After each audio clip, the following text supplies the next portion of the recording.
Alright, my name is James. I'm going to be streaming me painting some miniatures, so I'm not very good at it, but I do enjoy it. I've got a lot that are kind of works in progress and, fresh ones, so this dragon's mostly done. I need to finish him up. Let me go ahead and turn this on. This dragon's, like I said, mostly ready. Why is it not showing up? Okay. Hang on. For some reason, my camera is not working like it's supposed to.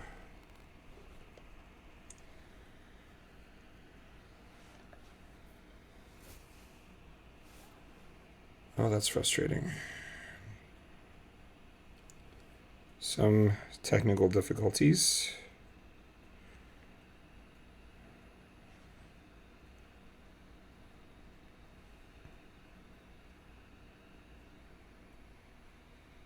All right.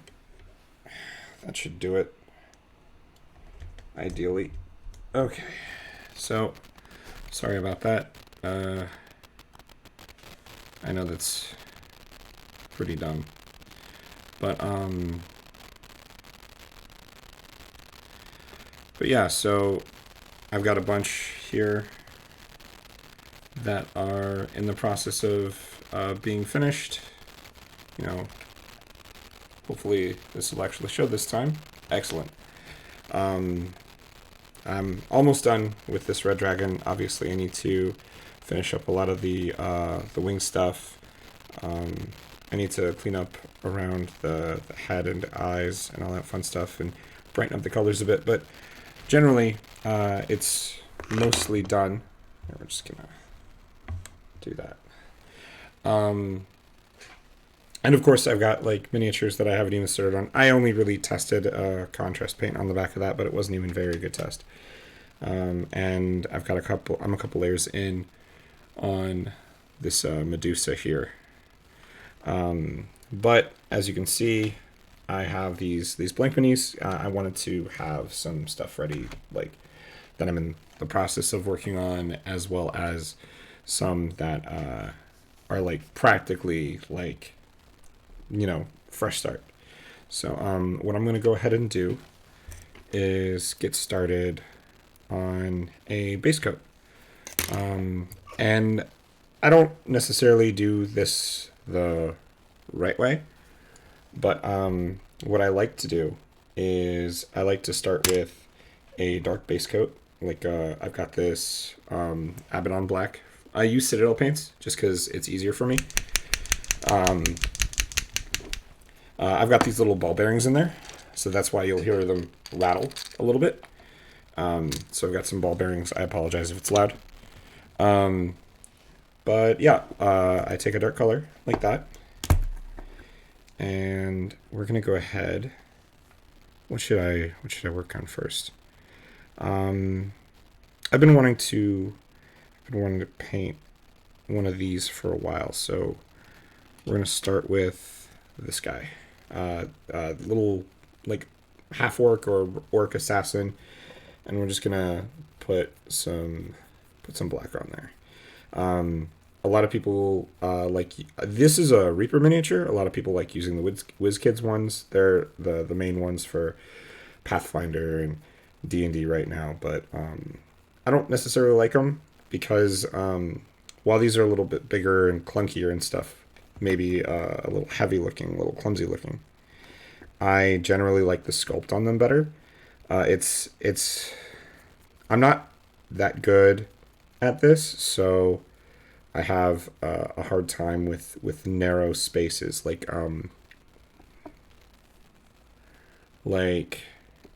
if this had any like a cloak or something over it, like I don't have any on hand at the moment, but I'm not overly fond of the WizKids ones, but I've had some pretty good luck with them so far. I don't know. Maybe it's just a stupid hang up, but we're gonna go ahead and keep working on this.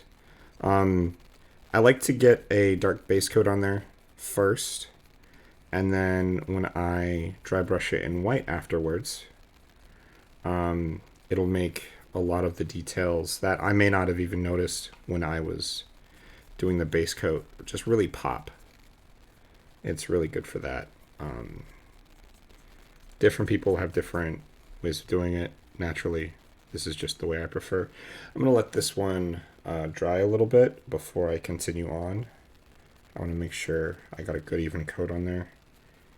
And I don't want to paint up my fingers too much, though. That is going to happen regardless. We're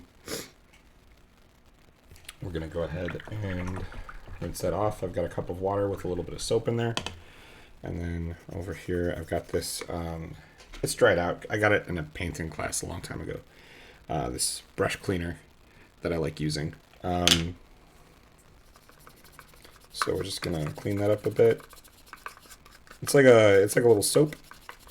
I don't know.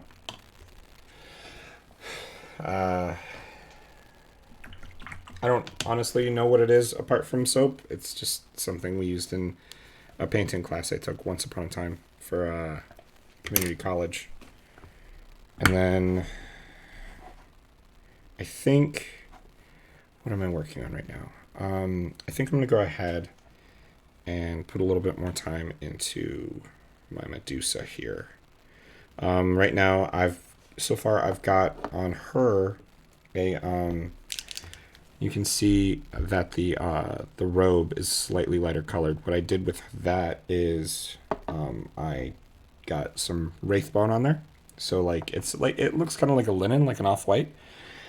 And then I went over that with this Plague Bearer Flesh contrast paint from Citadel, which I absolutely love, and the results kind of speak for themselves. I do plan on lightening up her skin tone a little bit. I plan on putting some gold in some of the accents, which actually we're going to go ahead and do that now. Do I have my gold out, or is it in here? Or is it in here? Nope, that's bronze.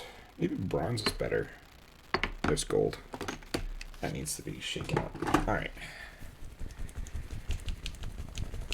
So we're just gonna get that well mixed. And that looks good.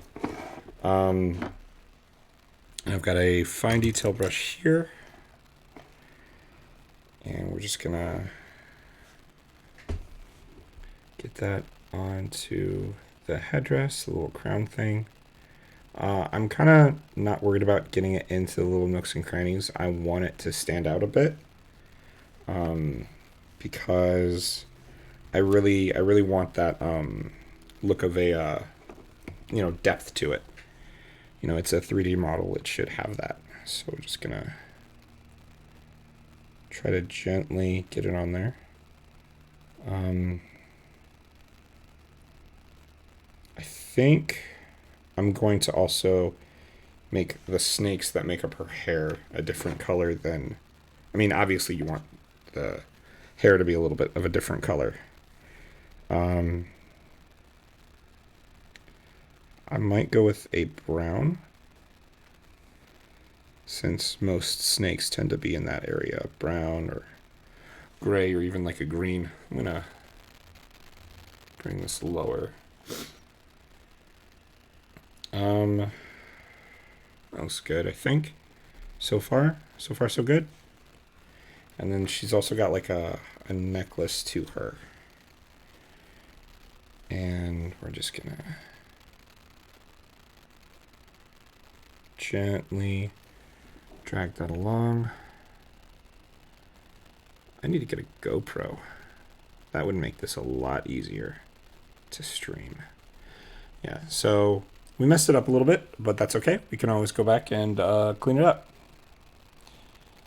Wow, okay, how about... Does that work? Can I see it better? No? Okay. Hang on.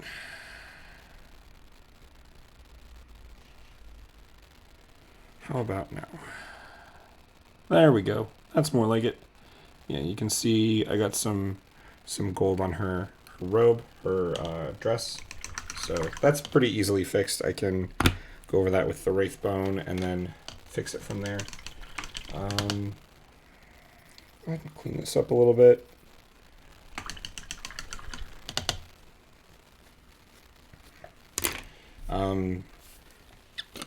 If you're new to painting, it can be a little intimidating.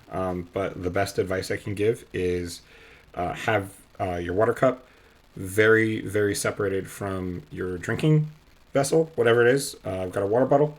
Try not to confuse them. If you can have the drinking water or beverage closed, even better. No one wants to taste paint water. All right, I think our half-orc rogue assassin is mostly dry. So we're going to go ahead and apply another layer in some of the more hard to reach places, like in his armpit. The reason you want to wait like that is more than just like not getting paint on you, which is an added bonus, but it's also a good idea to wait because it's hard to tell wet spots from white spots sometimes. And it'll also let you see where it's where the layer is thinner.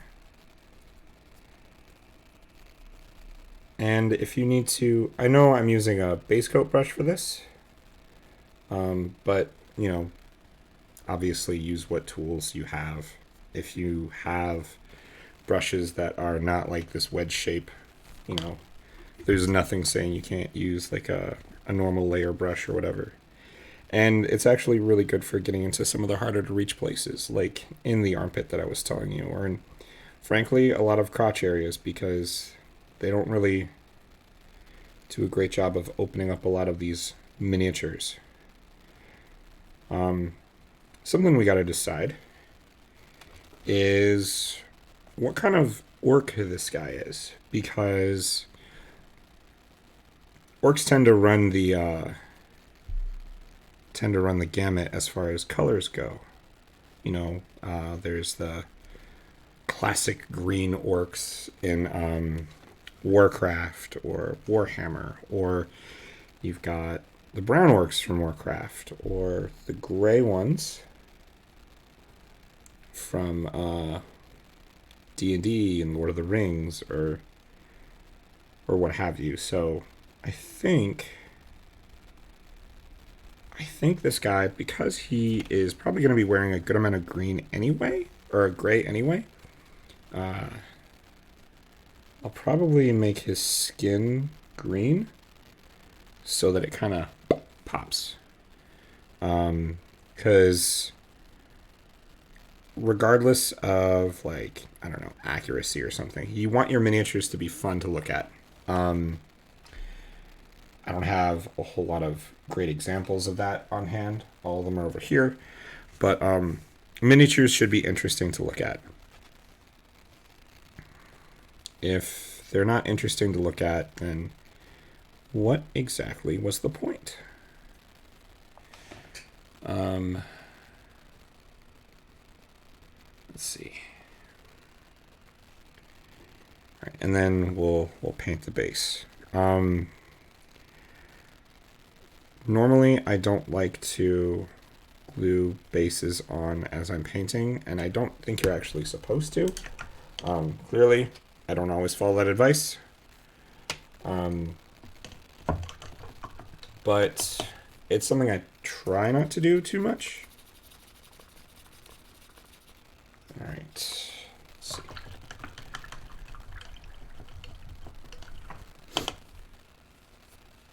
Alrighty. And then we'll go ahead and finish up with this. Something I like to do with the bases too, because like your base, it sounds stupid, and maybe not stupid, but like a little pretentious, but like your base should absolutely kind of like ground the miniature, because that's the connection to the board, and you want it to look like it will fit, like it's not just an army man standing in, an empty room on an empty board. You want it to look like it belongs. In whatever world, whatever setting, whatever game you're running. It could be anything from, space station if you're playing Starfinder or Star Wars to, pick a setting, pick a environment. I'm just going to go ahead and take off my hoodie. I'm a little warm.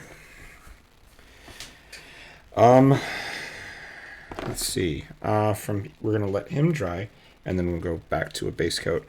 I think I also want to work on him. Now, apart from the red that's on there, I don't know what I want to have him in. Red cloak. I think... Let me think. This is always one of the hardest parts for me. Figuring out how they're going to be dressed, what they're going to be dressed in. I want to avoid too many bright colors on him, except for the red. I want the red to kind of stand out, but I don't want to also put red everywhere. But I might give... Where did I put that red?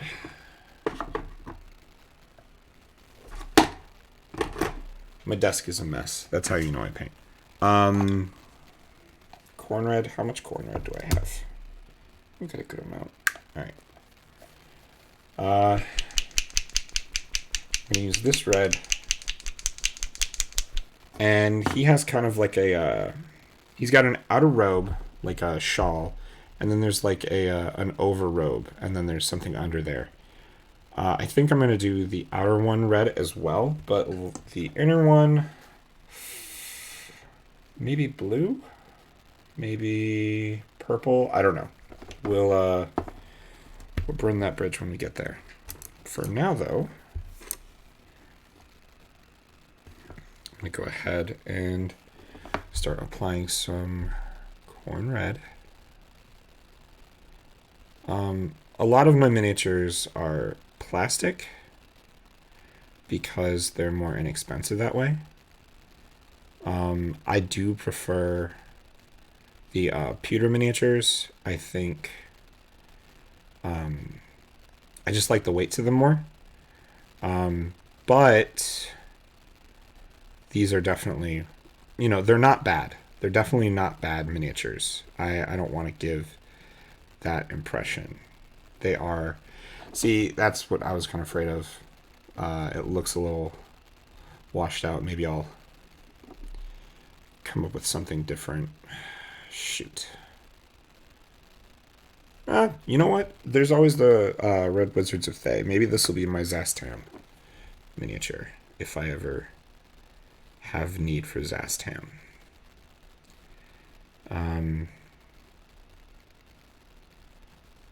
And we'll darken this up, we'll give it more dimension, and we'll brighten it up in places. What's really nice is this is just a generally like well sculpted mini. There's lots of little pits and divots in it for shadows to hide in. And I think that's really, really good.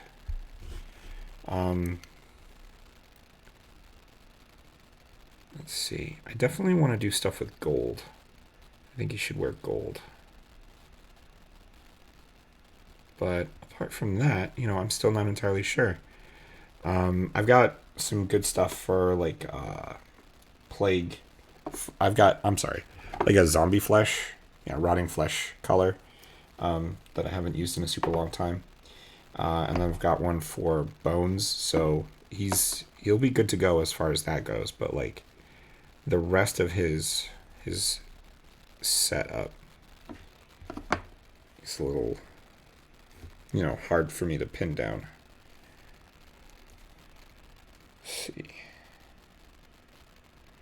And he's got all these plates everywhere too, which is kind of cool.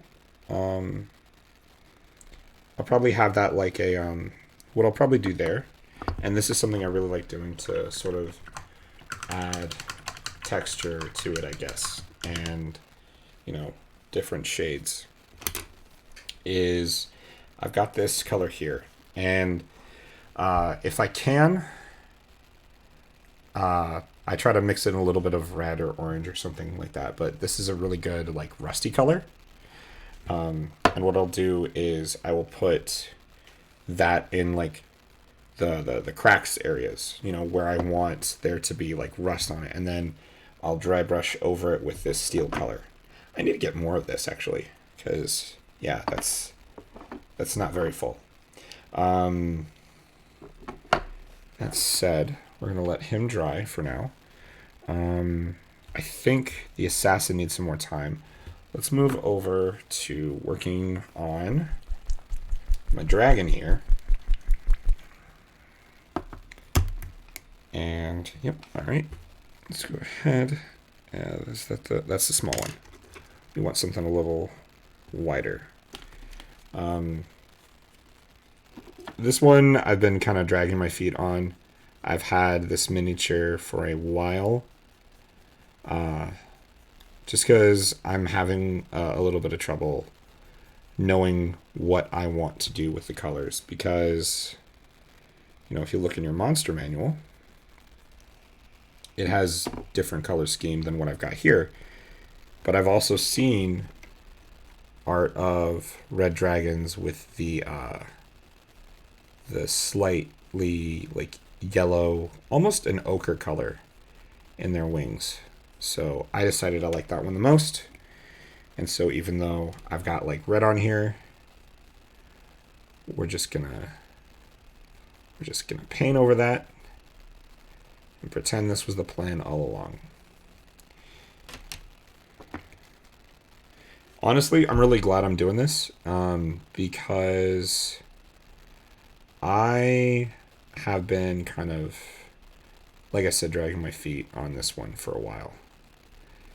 I'm not super worried about keeping it nice and clean. We're going to clean that up after. But I do want to make sure everything that is supposed to be yellow is yellow. And then we'll go over it again and we'll fix all the stuff that should be red or some other color. I got into painting miniatures when I was, how old was I? I want to say I was 15.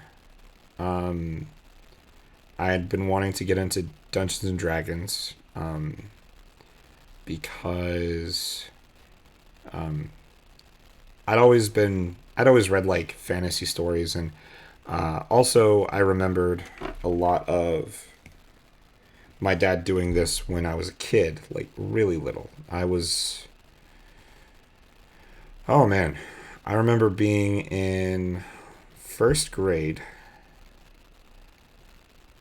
and watching my dad paint miniatures, and yeah, it's not perfect, but we're getting there. We're gonna let it dry, put on another layer, etc. Paint miniatures. He would play a war game called Starship Battles. It was a Star Trek fleet combat style game. Lots of graph paper, lots of rules. I don't know what it's similar to. I would say Battlefleet Gothic, but I have no way of knowing because I've never played the tabletop version of that. I've only ever played the computer game, and I've never played Starship Battles, so I don't even know if it would be an apt comparison anyway. But I remember watching him do this a lot, and he loved it, and I always wanted to get into it. And then one year for my birthday, like when I said, when I was about 15. So, yeah, I just moved out here to Vegas. and I got like this Reaper miniature starter kit, and there was like a dwarf, uh, like a barbarian. There was an elf. There were a couple elves, in fact, and like a human monk and a human like knight type character. And that's when I first got introduced to painting miniatures, and it taught me how to dry brush and and all that fun stuff. And I just fell in love with it, um, as evidenced by the fact that I even have this hobby table, and a stupid amount of paint. But hi, how are you? I'm so sorry, I didn't notice. I should really turn on my audio for that. I don't know how to though. How are you?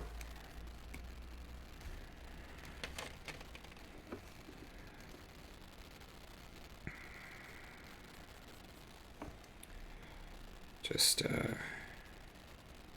not sure when you commented. I should really figure out a way to get notifications for that. um, what do you think of my bullcrap setup? Oh, we're just gonna let that dry for a moment.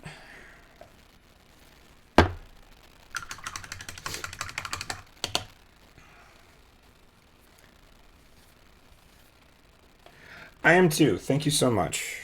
How's the weather out there right now? Probably different from here. Let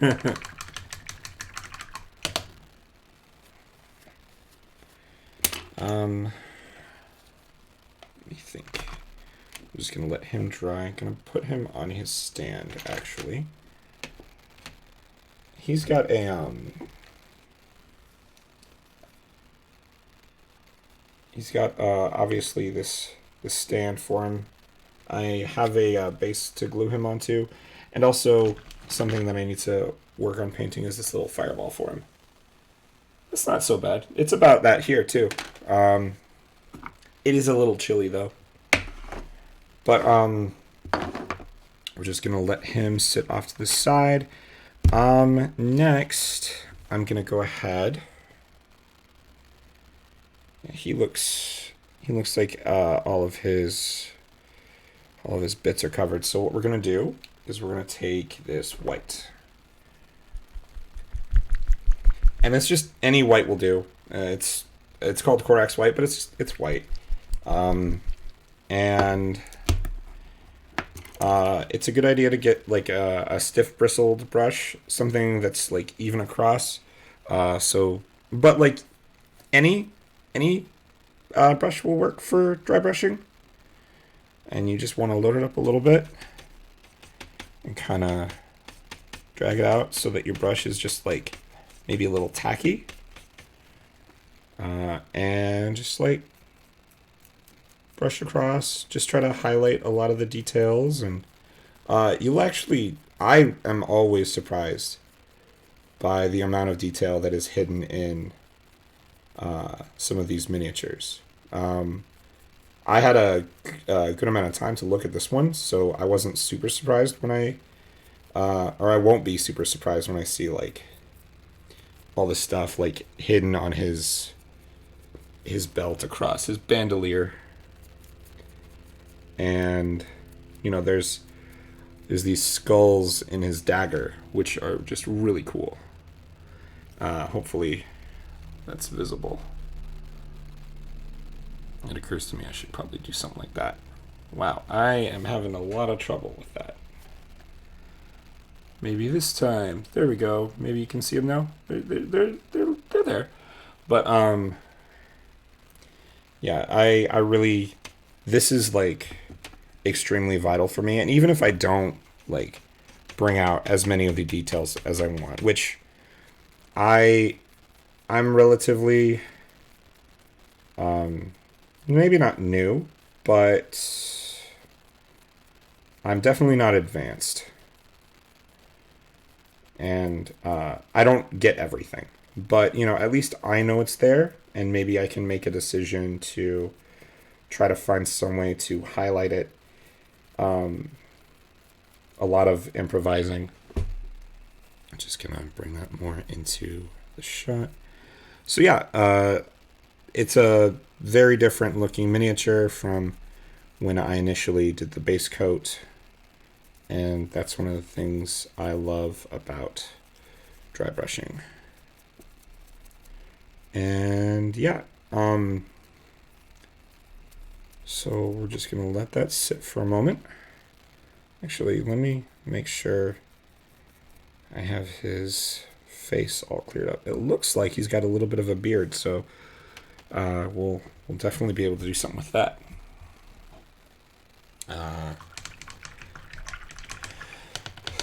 When your brush is dry, you definitely want to make sure you spend a little bit of extra time to clean it up, because you don't want too much paint to just linger in the brush, because that'll you don't want a discolored dry brush or like whites with like a streak of red in there, unless you do. I'm not, deciding how to paint your miniatures for you. That's how I feel about your wife's painting. Your wife is very, very, very good at painting miniatures, and I wish I was half as good as her. It's amazing to watch them at work, and just to see like the results after the fact. Yeah, it's phenomenal. From here, I don't know what else I want to do with her. I like where her skin tone's at. Oh, come on, phone. I'm using my phone as a camera. There we go. I like her skin tone where it's at. I'm thinking, though... I know I want to do some, like, yellows and pinks and maybe some reds to put little flowers in her hair, but I'm still not sure how I want to go about that. Let's see. We're going to go ahead. I don't know what to work on right now. I'll probably just continue working on this Medusa here. Let me just... I have a few ideas for skin. I've got this Elysium green that I'm going to go ahead and use this Elysium green to lighten up her skin tone a little bit in places. So, we don't want too much on the brush because we don't want to lose a lot of the shade to this, because we still want it to look pretty 3D. That's still too much.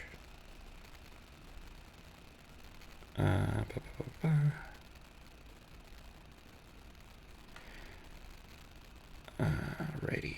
And then I'm seeing now that she's got some armlets going on as well. So I'll probably do those in bronze. I think bronze is probably a better color for that, at least for this. Just because I think gold is it stands out a little bit too much against green. Although I think maybe that's the point. I don't know. But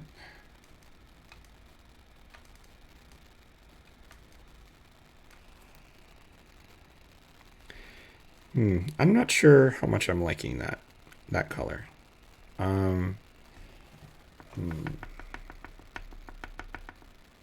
Because I've got an Elysian green, I've got a Moot green, a Warboss green. I don't think I want to do the Warboss green. It's not bright enough, or maybe bright's not what I'm looking for. I don't know. But you know what? We'll just follow it and see how it goes. Maybe when I dry brush the linen again with the Wraithbone, that'll help brighten things up. But in the meantime, let's go ahead and I think First, I'm going to use this on her little robe bit. I don't know what stuff is called, so we're just going to try to hide some of our little whoopsies. And then we'll hit that with this Plague Bearer green, what I have. Plague Bearer flesh.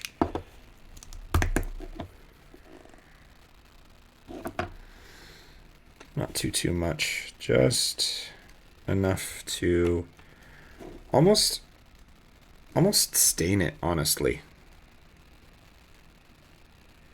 And perfect, there we go. Now you can hardly tell, which is kind of how you want it. Man, maybe I should have left that. You know what? I'm overthinking, and I'm getting in my own head. So we're going to go ahead and get these dried up.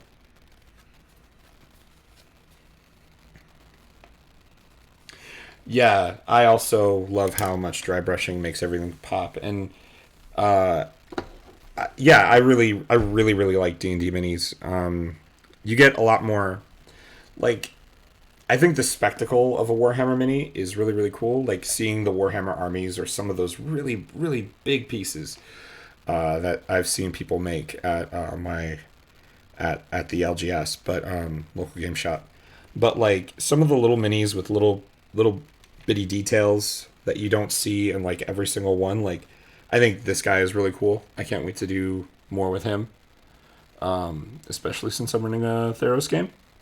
Which is set in like a pseudo Greek mythological esque setting for those who are not familiar. You know, they really run the gamut. Whereas, frankly, most Warhammer or war game miniatures look the same kind of by design, which makes a lot of sense because that's what you're trying to do. So to start with, I think it would be a good idea to figure out what his armor is. So I'm seeing, if you look there, in under his arm right there, you can see it does feel more immersive. Yeah, you can see like it looks like he's got some kind of gambeson, some kind of padded armor. So we're gonna go ahead and we're gonna paint that some kind of brown. Now I've got a brown it's called Golem Flesh. I don't know if I want that to be it. I've also got that gray is going to come in handy. Snakebite leather. I want to save the snakebite leather for something that's actually leather, like his boots. Or it looks like he's got some kind of case for his picks and a coin pouch. So I'll definitely be using it there. I've also got this wildwood here. Now I think I'm actually going to go ahead and use the Golem Flesh because that might be closer to what I'm looking for. And then there are these little studs in there, and I'm probably going to hit those with some kind of like metallic color. So, hang on. That might be... Okay, so it looks like he's wearing something sleeveless with some sort of gauntlet on there. So I might do something with that too. But in the meantime, let's see how much I like this.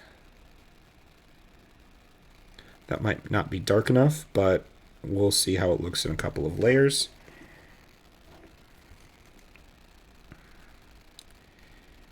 But I think it's really cool that this character in specific has kind of a... I don't think I dry brushed that well enough in that spot. That's fine. I'm sure it's fine. This character is wearing like a gambeson instead of like leather armor or something like that. Realism is not important to a lot of D&D, but I also think it helps keep games grounded if there's some realism to it, but that's perfectly fine if you disagree. That's just me. I think, though, I want to go with a different color. Yeah. Okay, that's fine. In the meantime, we'll look at the cloak. Now, it might be tempting to make like a stealthy person's cloak black. I don't recommend that. I recommend you find a way to make it look black, or at least dark, without it actually being black. So what I recommend, and you can take it or not, but I'm going to do it because it's my stream. Hit it with blue first. You want to hit it with a blue. That's going to sort of give it the illusion of dimension, at least in my experience. After that, though, we're going to get it with some dark gray. And I've got this basilicanum gray right here. I need to mix that up really, really good.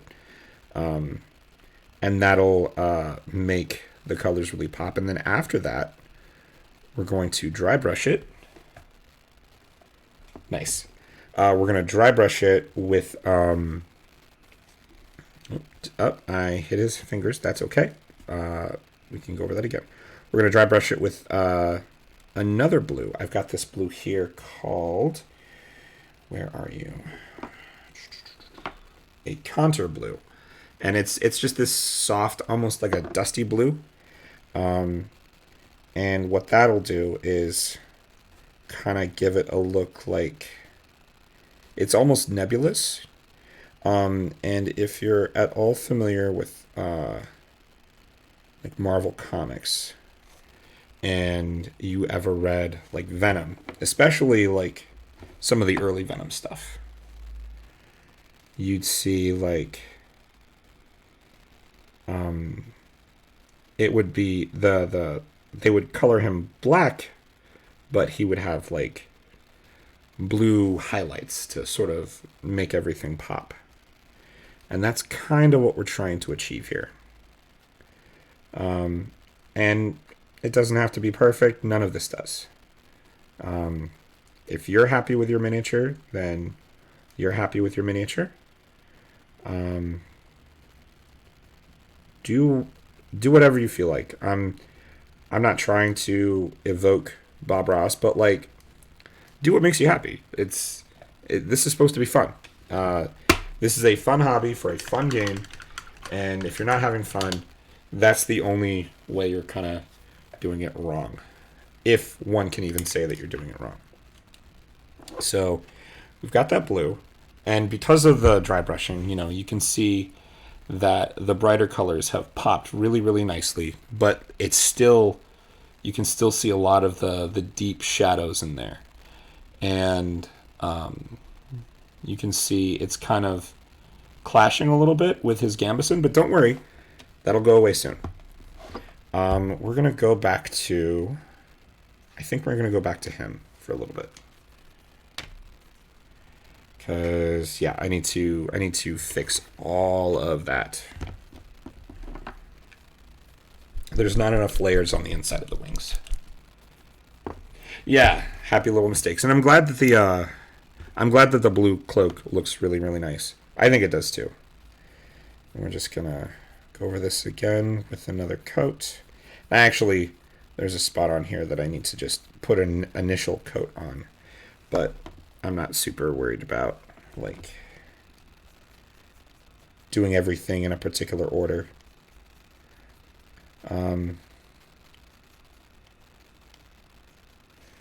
I don't know if there's a correct technique for a lot of the stuff I'm doing. I'm just doing what I like to experiment with a lot of stuff too. So I'm just doing what seems to be working for me in the moment. But I'm always trying to learn like new stuff. I'd never really messed with contrast paints before until a guy at my local game shop, Henry, kind of turned me onto them. And every time I have a really good success with a miniature, I always thank him for that because, or especially if I used contrast paint, because they come out so nice. It's a really, I really enjoy it, and I think Army Painters is coming out with one too. So if you can't really afford, yeah, if you can't really afford Citadel paints, which is understandable, they're stupid expensive. Like if it wasn't for the fact that I'm I kind of get a little bit of store credit when I dungeon master there, I probably wouldn't be able to have afforded as many of these. Also, the holidays were just here, so I was able to do a little bit with that. Let's see. The outsiders of those look pretty good. I'm also gonna hit the wings with a bit of a dry brush to sort of. Interestingly, I want to darken places up. I want to give it some, like, almost stripes, and obviously, I want to put shadows into it. I've got this really nice. Where are you? I've got this Drakenhof Nightshade, which just like fills in the cracks and is just really, really nice. I'm really sorry. We miss having you, and honestly, if you were out here again, it would be much easier for me to. I could see my way to swinging, getting a Strixhaven game for y'all. Oh my gosh, 2 cans and some green stuff is $75. No friggin' way. There's no reason for that. None. I mean, like, okay, there's probably some reason. The shipping and stuff is probably atrocious. I mean, I remember it being atrocious. But also, I didn't do much in the way of painting out there. I mostly just bought books on, like, Amazon, so that wasn't a hurdle for me. I bought a lot of pre-painted miniatures in my early days of the hobby. Yeah. Um, I know there is a. I don't know if there's like a shop out there specific to this, but I remember going to. I think it's called Just Go while I was out there, um, and I remembered picking up some stuff for. I got into Gundams ever so briefly, but like I never really got back into it. Do they have anything over there, or is it all just like almost impossible to find? Like you gotta order away for it.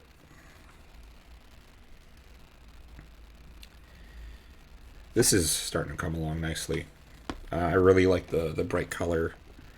I like having the yellow there to break up the red. Like I know a lot of stuff has the red, and I want to put some red in the wings, but like, well, I appreciate that. I do think about y'all, and I want to start up a game once I'm in a more comfortable spot. Like I've got a better handle on things, like emotionally. Like prepping for games is like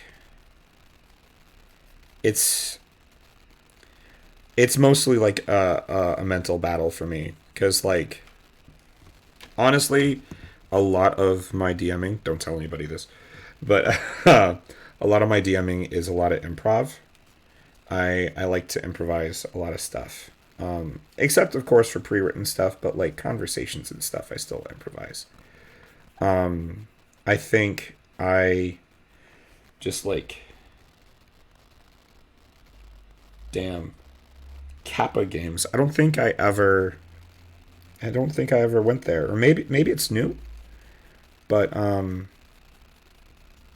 yeah, I it's hard for me to sit down and like write out a campaign. because it's just, yeah. I sometimes lack the motivation to absolutely like to just like sit down and go, all right, we're gonna work this out, we're gonna figure it out, and call it good. But yeah, if I'm in a better spot like here pretty soon, I would love to run a Strixhaven game. I'm actually looking at running one again anyway. Or not again, but in the first place. Because after my Theros game on Wednesdays, they've expressed interest in a Strixhaven game, which is pretty cool. And I it's very exciting for me as a DM to see some of my players like grow beyond what they're used to. I've got a player who primarily plays martial type characters, and recently they hit level 3, and they're like, I was like, okay, well, it's time to pick out subclasses and all that fun stuff. And this player, he goes, you know what? I know I usually play like just like straight fighters, but this time I'm gonna try out Eldritch Knight to see if I want to maybe play a caster when we play Strixhaven. And I was delighted because casters are fun. I like half casters. I like sort of the Gish character type. I think it's super cool. It's what I always wanted to play when I was first starting out. And then the guy who was getting me into D&D at the time was like, I think you'll like Paladin. And looking back, I'm like, that was bad advice. That was really bad advice back in 3.5. Just because, not out of any like alignment restrictions, bad advice. But just it wasn't the playstyle I was after. Because like there's like a handful of levels where you don't get any spells at all. Yeah, Eldritch Knight is super fun. But, you know, spellcasting as a paladin isn't the focus. You know, it's fighting. You're a fighter class. But and then Pathfinder recently, not recently, but like years ago, came out with the Magus. And the Magus is like level 1. You're combining swordplay or just like martial weapons training with like studying spells, and like you've got a spell book. And it's really really fun. And you can channel a lot of your magic through your blade. And the Hexblade subclass for Warlock in 5th edition kind of fits that. Oh no! I got some of the ochre color on some frill stuff. That's okay. We'll fix that. Not even gonna sweat it. But yeah, the Hexblade does that really, really well, and I really like that about it. But yeah, it's really cool to see a lot of my players kind of growing, and you can see there is where I mucked it up a little bit, but like it's not even that big of a deal. I really think he's coming along really nicely. We're gonna let that dry for now.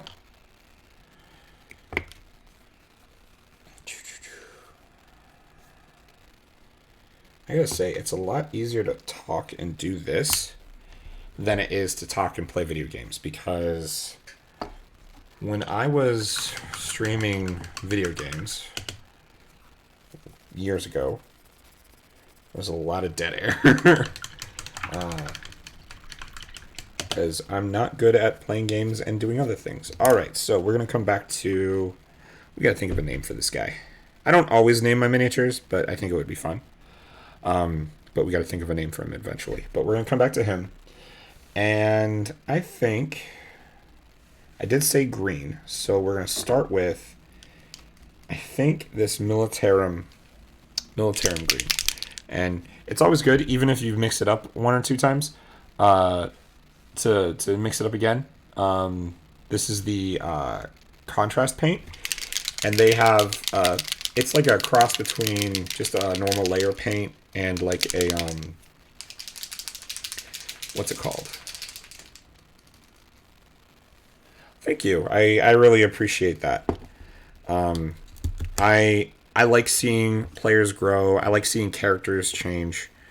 Because it's it's part of the reason you play. It's part of the reason you DM.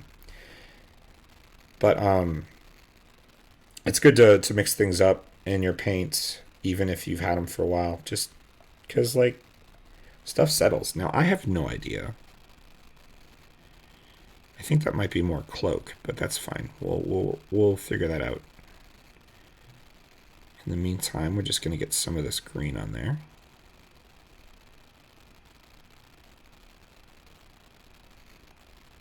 That's a good color for him, I think. I think his gauntlets are going to be fingerless because fingerless gloves are cool and they will always be cool.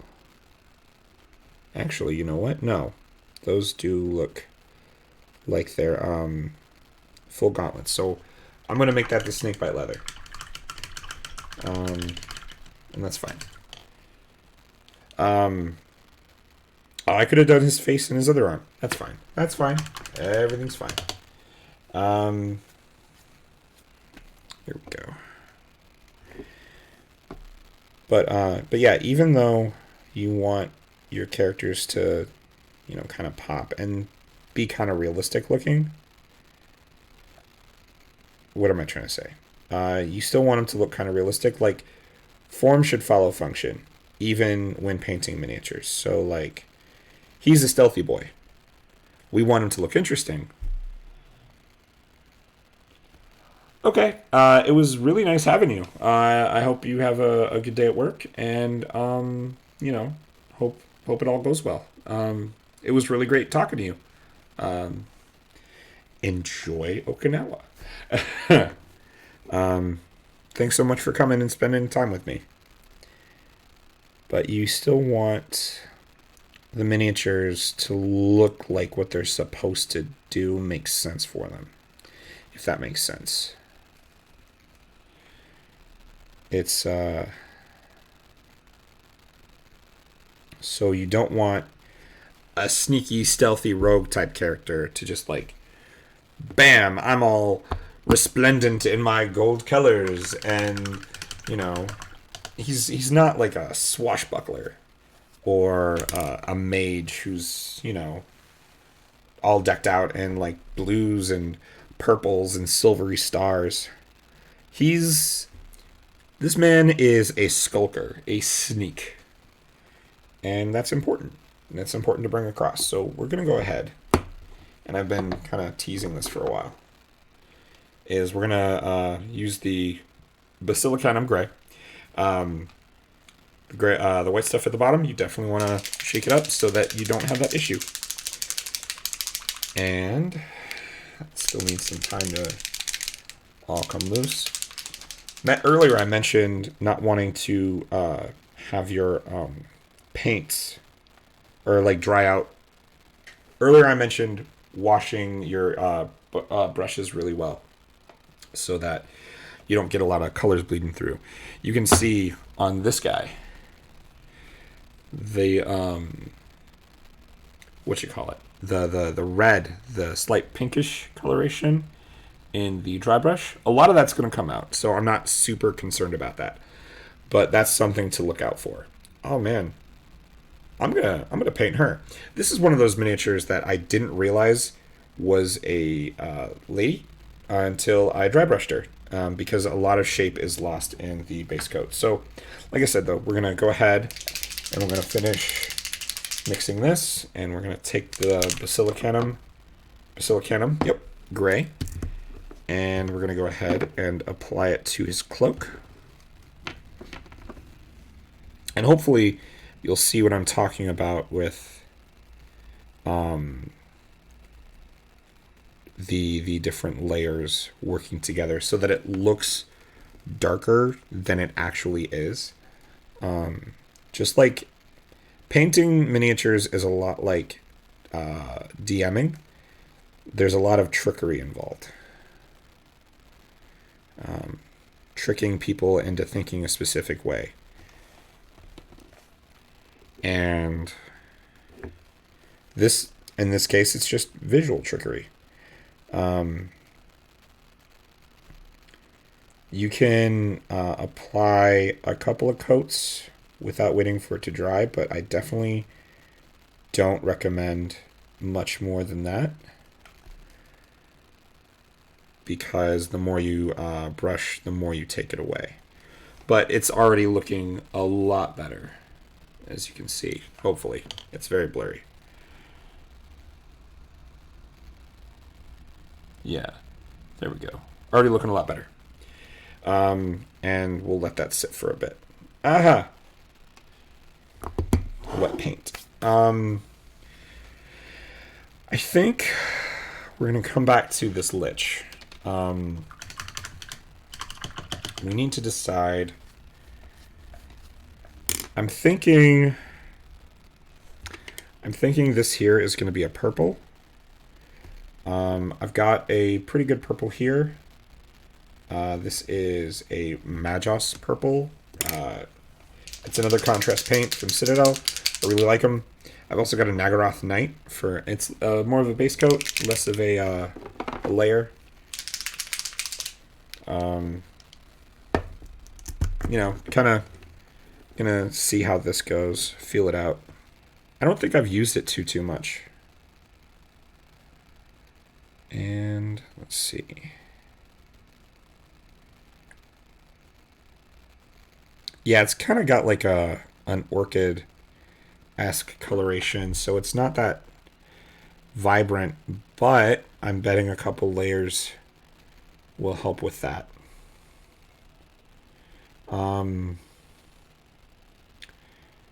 Now I'm looking at him. I'm wondering if these plates hanging from his belt and the front and the sides, if those are more organic, like dragon scales or something. That might be kind of fun to do. We're going to go ahead and let that sit for a moment, just because I want to take my time with him, make sure it all works out. I'm going to come back to her, which I haven't done anything with her. I really like her boots.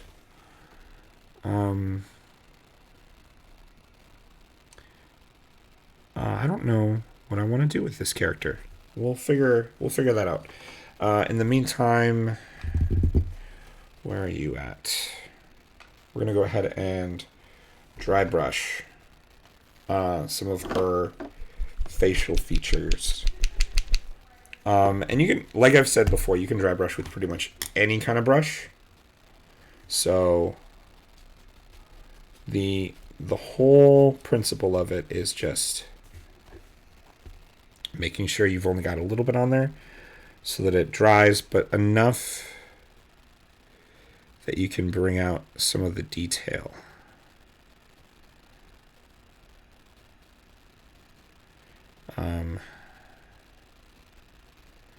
And yeah, that's actually starting to look really, really nice. I don't have a wet palette, unfortunately, so I'm actually using cardboard. I have a bunch of these, just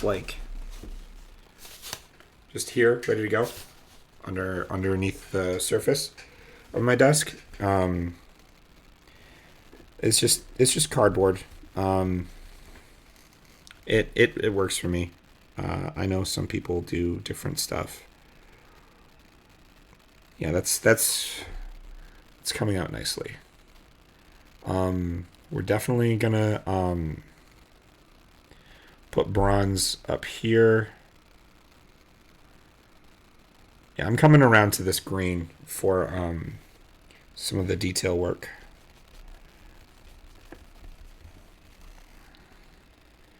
I was worried about it. Oh, and I'm seeing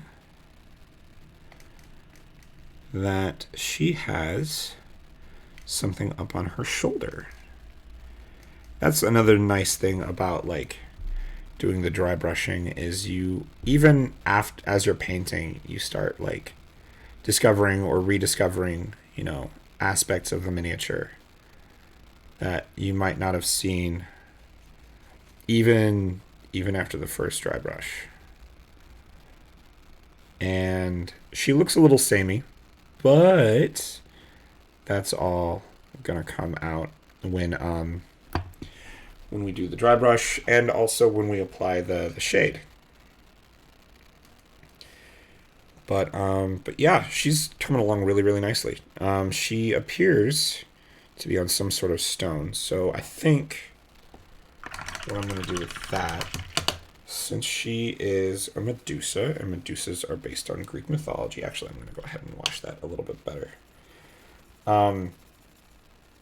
Something I like to do with my water cup for painting is put a little bit of soap in it. So if you'll forgive the dirtiness of the cup as a whole, you can see the foam in there from soap. That little bit of soap will help clean a little bit.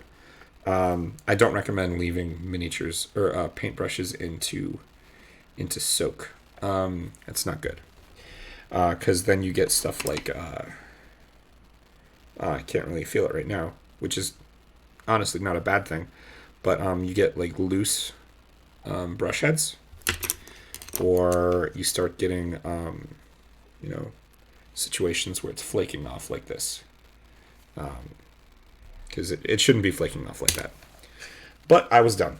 We're gonna go ahead, and before I put any more metallic stuff on there, I want to dry brush the robe. I apologize, by the way, if the rattling of the paintbrushes is too loud. That is not my intention. All right, so we're just gonna dry brush that. Well, that's coming out nice, I think, anyway.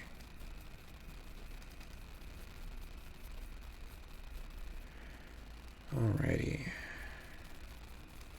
Really want to differentiate from the other greens on there because, you know, it's got to be interesting to look at.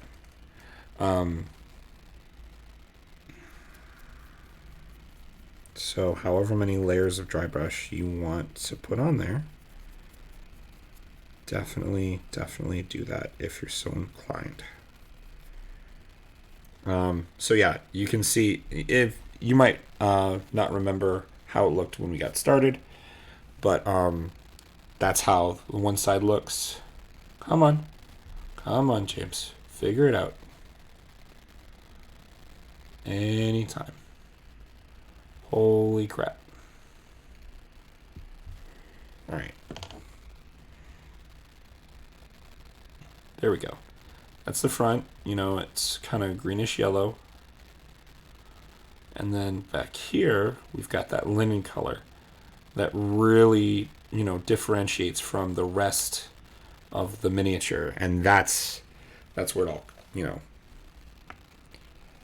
I don't want to say becomes worth it, but like, that's what you're looking for. One of the nice things about, or one of the interesting things about D&D and Wizards of the Coast is back in 4th edition, I think. I don't know if they did this in 3.5 or 3 or any of the others, but in 4th edition, we started getting male medusas. So this is a medusa. I don't know if it's going to focus, because it hates me. That's close enough. A Mandusa. I mean, it's just called a Medusa, but I'm calling it a Mandusa because Medusa was the name of a person and not the type of creature she was. But yeah, so we have male Medusas now, which is pretty cool. And I kind of wish I'd had this miniature when I was running an Eberron game once upon a time, because there was call for a male Medusa. One of the if you're not familiar with Eberron, I recommend it. It's super fun. It's it's like a Magipunk setting, like a Magepunk setting, and it has. I was watching this YouTuber. I don't remember her name. Dale Kingsmill, I think. And she talks about how her setting isn't high magic or low magic. I think it's like prevalent magic. It's just everywhere. It's throughout the setting. It's in every aspect of the world, and that's how Eberron is. But it's like an industrialized magic. So if that's interesting to you, if you like noir type stuff in your D&D, or like Pulp Fiction or anything like that, definitely give that a look. Because it's not like classic D&D fantasy. It's definitely its own thing. It's a horse of another color. It's very interesting to me because of it. But yeah, there was an adventure I was running / writing, and there's this leader of a criminal group called Dask, and she has a Medusa crony. Like, she's an Oni, and she has a Medusa, a male Medusa that works for her. All right, and let's try to get that looking where it needs to.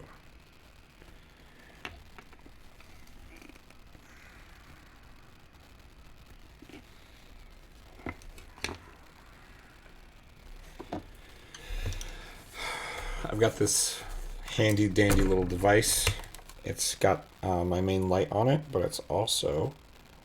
Oh, that's too much paint. That's fine. I'll just fix that later. It's also got a magnifying glass on it, as you can see. And it's so helpful.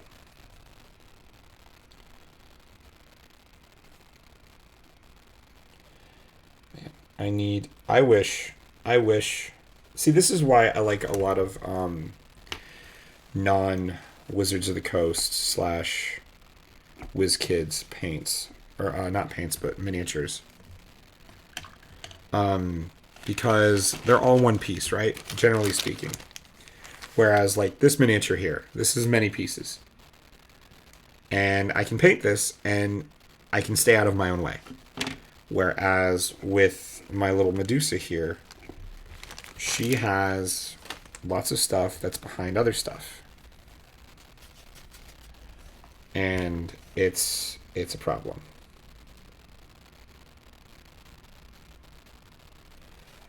Alright. We're going to go ahead and clean these brushes real quick. And I'm going to come back to that one.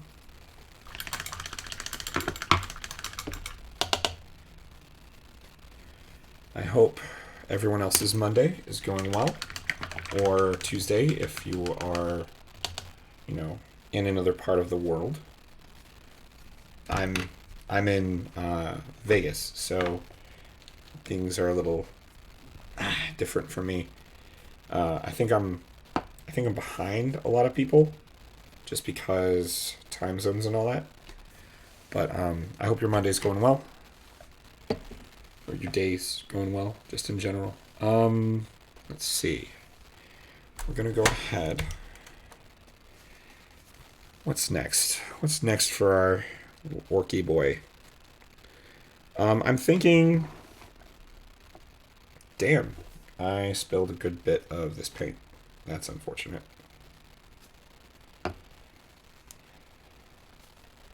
I'm thinking we're going to continue with him. I'm going to call him Dag. I think Dag is a good name. Dag. So Dag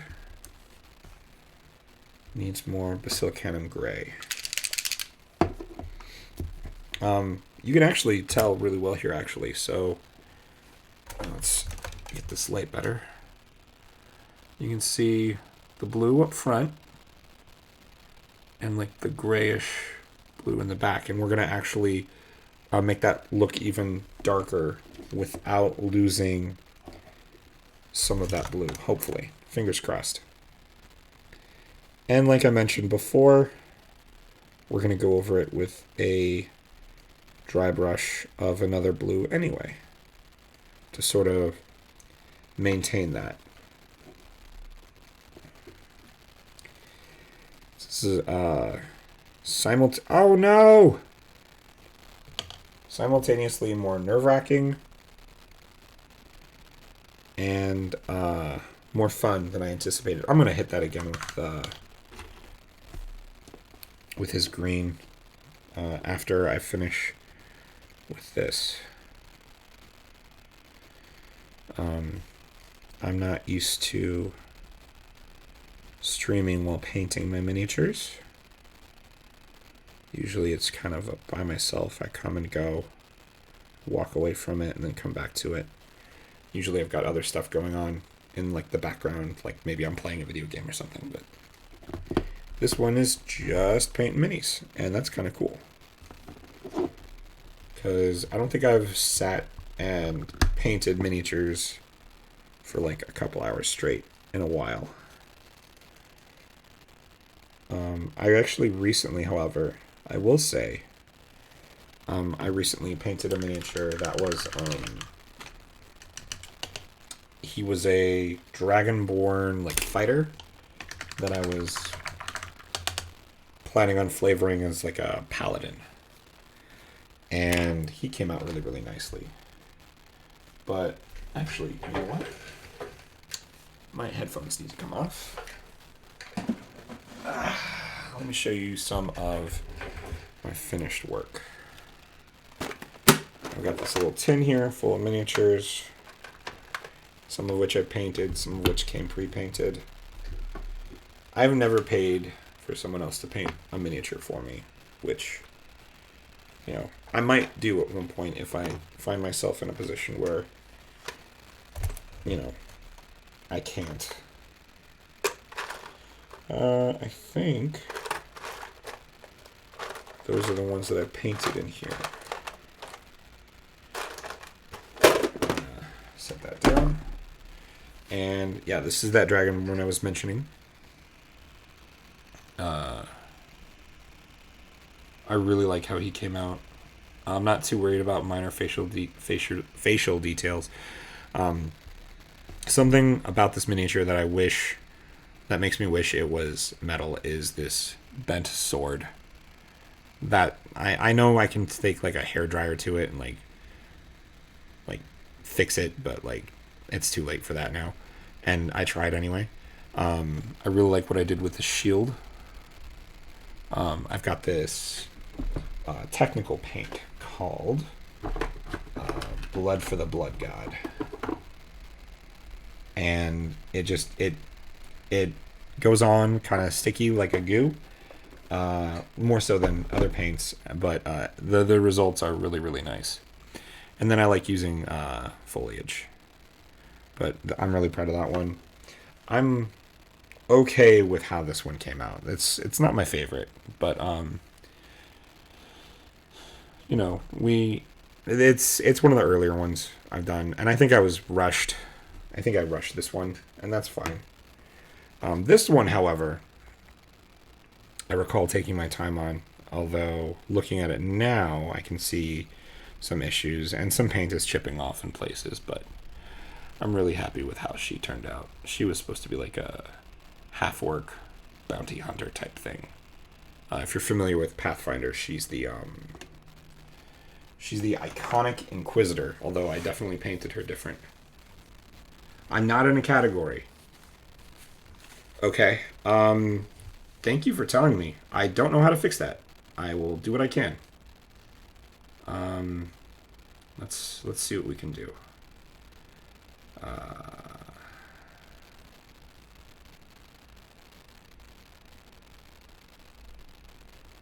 Not in a category. How do I fix that? It's probably in Stream Manager.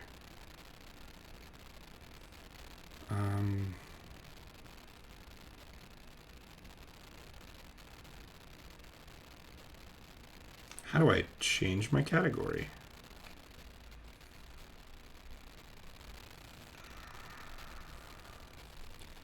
Probably in settings, maybe? I don't know. Stream.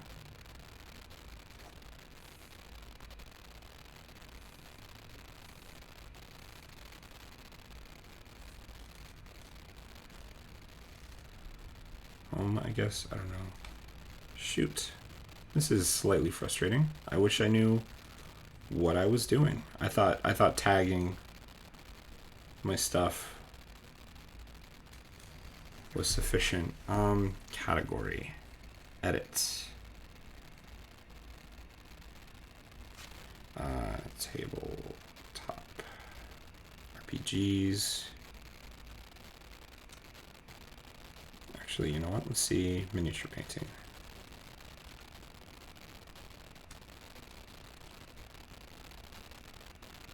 We'll just do tabletop RPGs.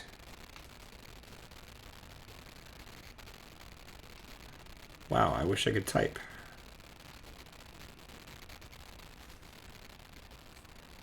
And done. Thank you so much. I really do appreciate that. Yeah, thank you very much. I do appreciate that. I believe I've changed it. Hopefully it'll appear on that end.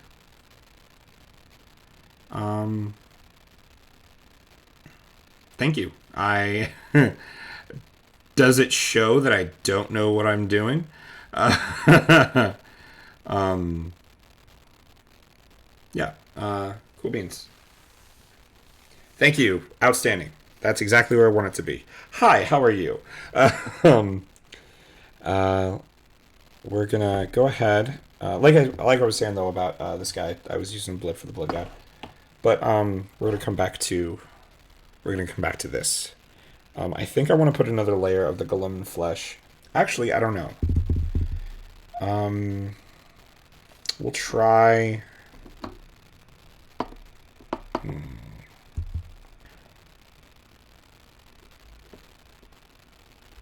Gambison. I have this color. This might work. It is a Gorthor brown. We'll see how that works. Maybe if I paint it in the light. Oh, that's much better. I need to expand my library of contrast paints.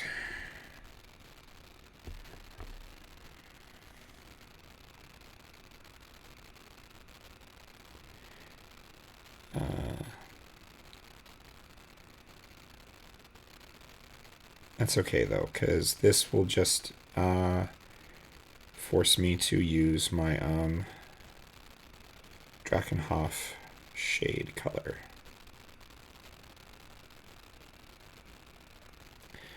Alrighty.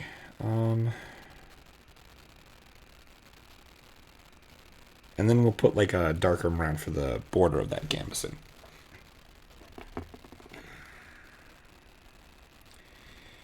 His pants. I don't want his pants to be the same color as his either the gambeson or his boots. So I'm probably going to use this Scrag Brown for that. In the meantime, however, I do need to put another thing of green onto his face. And I think I'm actually going to do a slightly lighter shade. I think I want to do something with this plague bearer flesh. Just a little bit of it on his face, just to do what I can to make it brighten up a little bit. So we're just gonna, if that'll work at all. We'll see. Man, I wish I knew what that was. It looks like it could either be his arm, or it's his cloak, but I think it's his arm. So I'm gonna go ahead and use the Militarum green and put that on that spot. Let's get a little bit off the brush.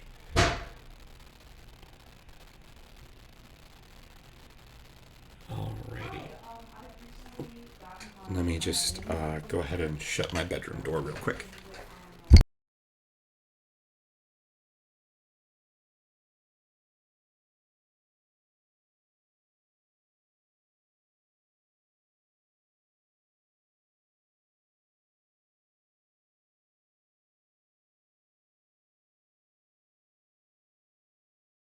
Alright, fix that. Alright, as I was painting. Already, I think this miniature is coming along great, and I cannot wait to use him in a game. But I'm hoping that it's easy to see his what I was talking about with the blue in there with the gray. Because I think that's just a really cool look, and I actually have a displacer beast over there somewhere. I'm not going to dig him out right now, but where I did that, I really need to fix that. Not fix it, but like make it better. I'll get this wraith bone back. I'm just fixating on it now. Alright. Let's dry brush this. Alrighty.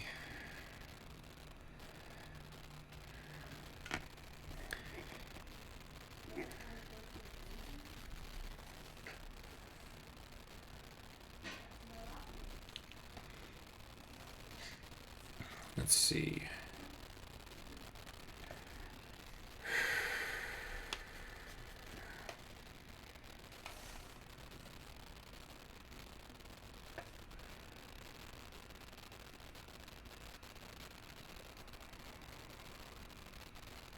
I think I need to replace this brush soon. I'm getting a lot of stuff coming up. I like bristles coming off the brush.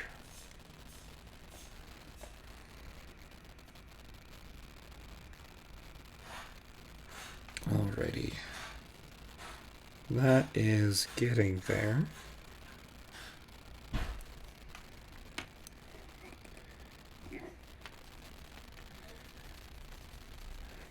Alrighty. Doubtless you're hearing stuff from the other room, and that's, I mean, I apologize if that bothers you, but like, I haven't soundproofed my room at all, and I'm not overly concerned about it anyway. I live in a house with another person, with my partner, so I'm not like gonna come down on them for having the audacity to exist in the same house as me and stuff. So, she's coming along a lot better now. I need to figure out her hair, the snake hair color for her. In the meantime, however, we're gonna go ahead come back to him. I kind of want his gauntlets to match his boots because that feels good to me. For whatever reason. So we're gonna go ahead and bring out our snakebite leather.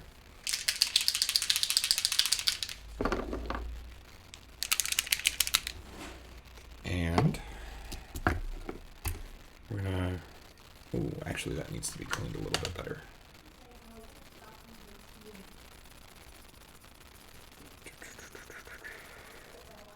This stuff used to be much more, or rather, much less dried out, because you can see that it's all like shrunken and shriveled and stuff. I got it years and years ago, but like it still soaps, so I'm not like worried about replacing it just yet. But like eventually I will.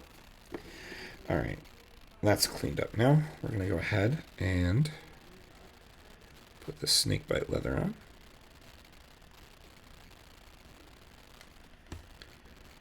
It's not going to come up great, which maybe I should have dry brushed more, and that's fine.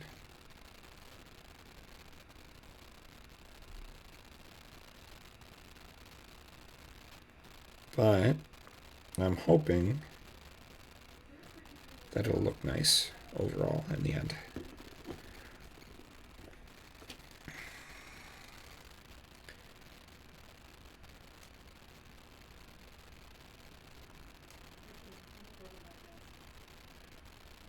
There we go.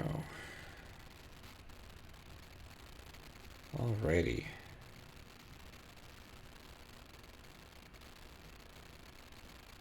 It's definitely not perfect, especially with that blue that's on there. But that's okay. I'm really liking how he's coming out. That's really nice looking. In my opinion. And honestly, that's the only one that should really matter in this instance.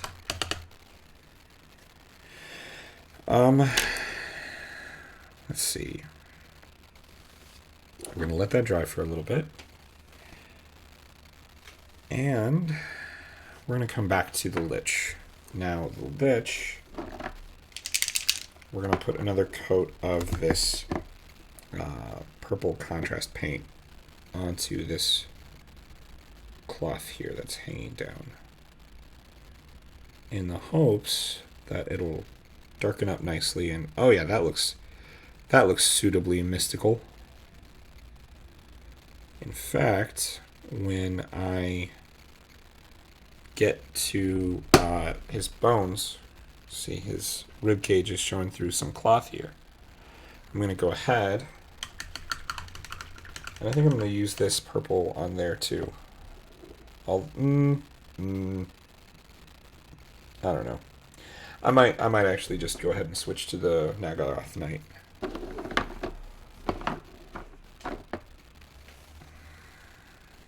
His crown should be gold. I don't know what color his gloves should be either. That one's kind of one I'm stuck on.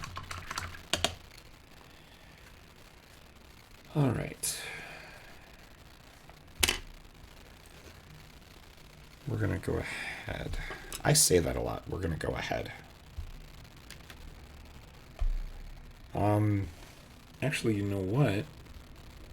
I've been streaming for about an hour and a half. I'm going to go ahead and call it a day there. So thank you so much for joining me. If you enjoyed it, I hope to see you again. Yeah, have a good one. Bye.